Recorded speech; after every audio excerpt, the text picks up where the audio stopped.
Flat Earth Clues, Part 3, The Map Makers. This is part of a series of clues that can help you get your head around both the design of the flat Earth system we live in and who has been involved in the deception to hide it from you. This clue looks into the USGS, otherwise known as the Map Makers of the World, and a few surprising things that they and others have in common with the flat Earth idea. All the reference links are provided in the description below, and I encourage you to check them out. For those of you outside the United States, USGS stands for United States Geological Survey, a scientific branch of the U.S. government. Formed in 1879, and with the help of the ever-expanding American Empire, they quickly became the premier map makers of the known world. Currently, they have around 9,000 employees and an annual budget of over $1 billion a year. They also have extensive science departments covering biology, geography, geology, hydrology, and many programs tied to them. Their motto since the 1990s has been "Science for a Changing World," and I'm going to show you how true that really is. What does this large, really boring government group have to do with the flat Earth? To understand that, you have to look into their origins, which is in geography. To do this, you'll need to open another page that specializes in maps. The maps you see in this video are from Wikipedia, but there are others you can reference as well. The wiki list of map projections isn't much to look at as a whole, although there are a number of interesting takes on the world view.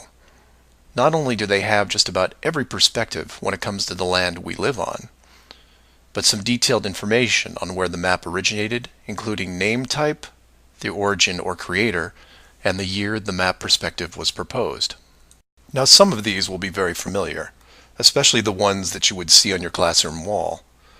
There are a number of variations here, but the one that has been debated on recently would be this one, the Gauls-Peters, which accurately shows the size difference between the continents, the most obvious clue being that the white continent of Greenland is actually tiny compared to Africa.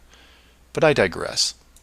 If you keep going down through all the different shapes, you'll get into circular maps, but only one of these is a top-down perspective that shows the continents in the center, surrounded by an unbroken ring of ice.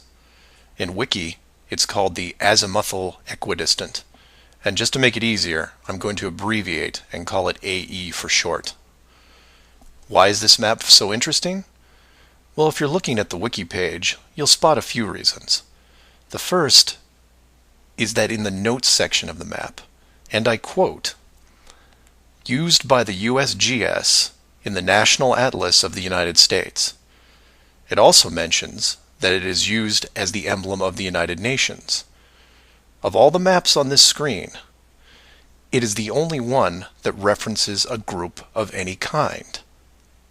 And if you keep this page open and navigate over to the Flat Earth section of Wiki, you'll notice towards the bottom of the page a similar map.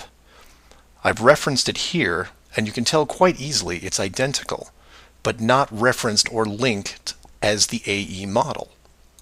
To make things even more strange, we go back to the USGS model, and you see that it was first proposed 1,000 years ago, and you may think, well, that's a bad link. So you compare it with the person who proposed it, and you get this guy, Al-Biruni. Who was Al-Biruni? Well, he lived around 1,000 years ago and was considered one of the greatest scholars of his era, schooled in multiple sciences.